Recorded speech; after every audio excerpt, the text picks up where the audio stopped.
Kembali lagi bersama kami kajian online daily. Kali ini Pak Presiden Prabowo Subianto mengambil sebuah keputusan sulit dan ini membuat para lawan politik Presiden Prabowo Subianto dan Wakil Presiden Prabowo Subianto, yakni Gibran Raka Buming Raka, semakin kelimpungan. Kenapa kelimpungan? Karena pada saat ini Pak Prabowo sedang berada di luar negeri, tepatnya di Mesir, untuk memimpin langsung KTT G8.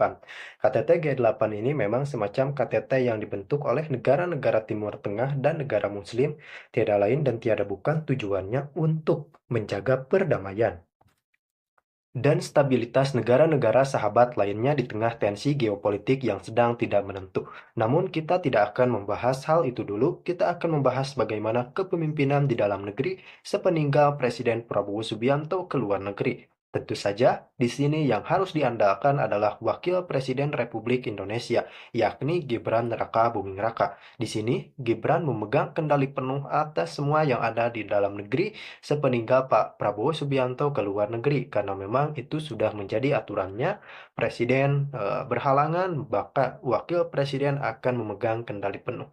Dalam hal ini, Gibran memiliki beberapa concern penuh di dalam negeri, mulai dari persoalan masyarakat, hukum, politik, dan lain sebagainya, termasuk urusan bencana yang memang tengah menghantui Indonesia, terutama di musim penghujan seperti itu. Namun, kita akan membahas bagaimana kepemimpinan Gibran yang memang dalam waktu singkat ini harus menyelesaikan atau setidaknya memberi roadmap terhadap penyelesaian beberapa masalah di dalam negeri. Salah satu yang paling hangat adalah terkait RUU perampasan aset, kemudian penangkapan Harun Masiku, dan lain-lain.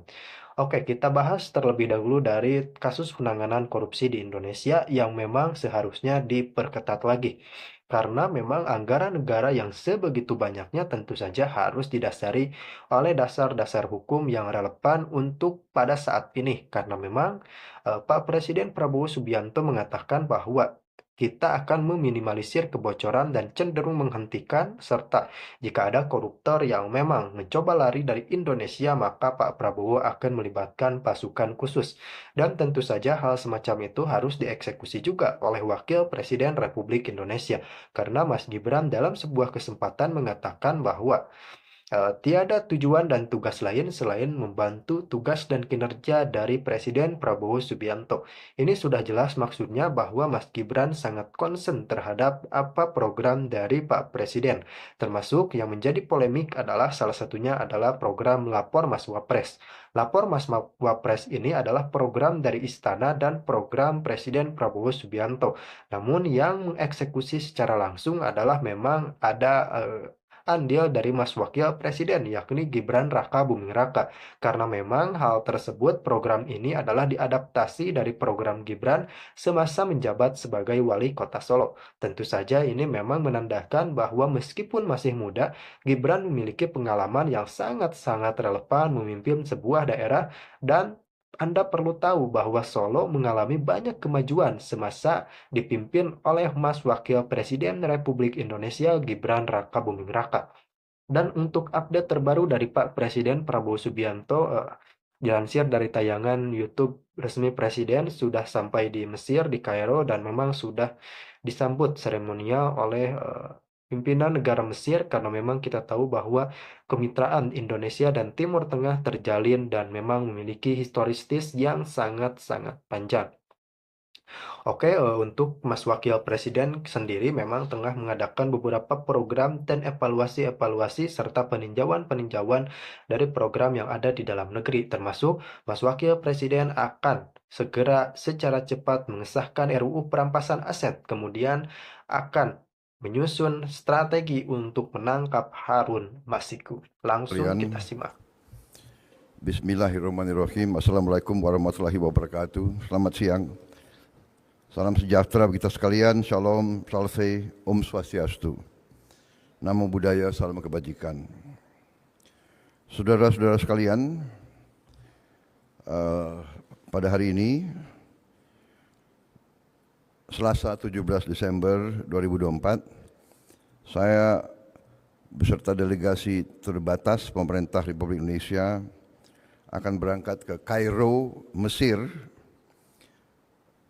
Pertama dalam melakukan kunjungan kenegaraan dan kedua menghadiri konferensi tingkat tinggi D8 di Kairo, Mesir. Kunjungan ini akan menjadi kunjungan kenegaraan Presiden RI ke Mesir pertama sejak tahun 2013.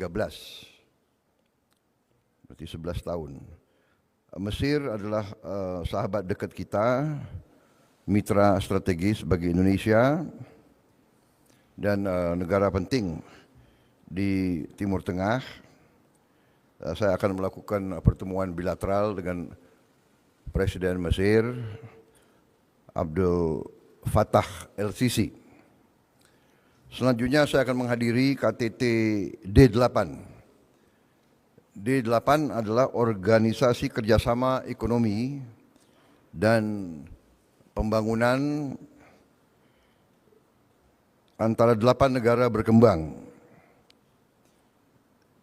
yang didirikan tahun 97, yang terdiri dari negara Bangladesh, Mesir, Indonesia, Iran, Malaysia, Nigeria, Turki, dan Pakistan.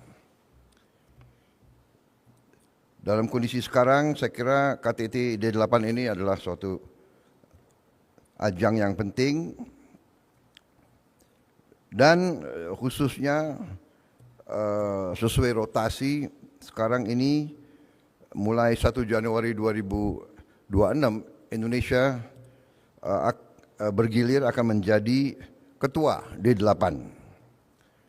Karena itu saya hadir, dan dalam selesainya KTT itu saya akan juga melakukan pertemuan-pertemuan tidak resmi dengan beberapa tokoh ekonomi, tokoh industri, dan juga mampir ke Malaysia untuk bertemu dengan Perdana Menteri Anwar Ibrahim. Saya kira itu yang ingin saya sampaikan. Saya sudah koordinasi dan sudah memberi petunjuk kepada seluruh kabinet, kepada wakil presiden, dan persiapan untuk Natal dan Tahun Baru sudah matang, dan saya kira semuanya akan berjalan lancar, tetapi tetap dengan sarana komunikasi yang baik. Setiap saat saya bisa dihubungi, sehingga kalau ada keputusan penting semua pihak dapat konsultasi langsung dengan saya. Saya kira itu yang ingin saya sampaikan. Tentunya